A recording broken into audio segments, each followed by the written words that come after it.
Shopper akalarimizga ham jo'natib qo'yinglar. Mana bu yerda mana mashina и diskasi. YouTube kanalimiz a'zolari mana Xitoydan yuklarimiz kirib keldi. Hozir asta-sekinlik bilan mashinadan tushiramiz. Videoni oxirigacha ko'ring, juda ham qiziq ma'lumotlar videoni oxirida berib boriladi.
Assalomu alaykum YouTube kanalimiz a'zolari. Mana kuni kecha Xitoydan yana bitta partiya yuklarimiz keldi.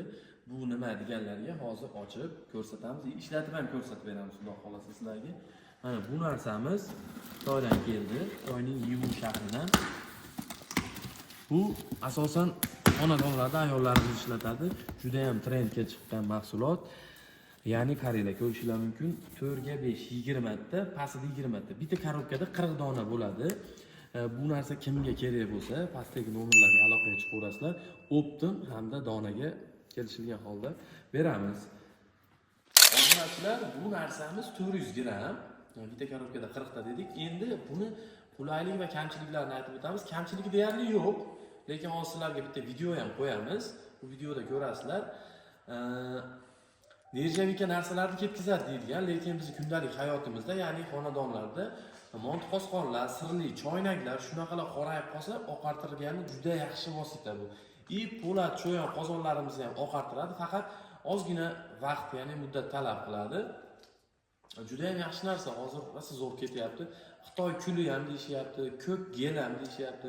Kimga qiziq bo'lsa, kimga kerak bo'lsa, mana shu videoni tanishlarga jo'natib qo'yinglar. Bundan tashqari, shopir akalarimizga ham jo'natib qo'yinglar. Mana bu yerda mana mashina diskasini ham mana ko'rsatib qo'ygan. Diskalarda ham oqartirish funksiyasi bor ekan. Men shuni tushundim.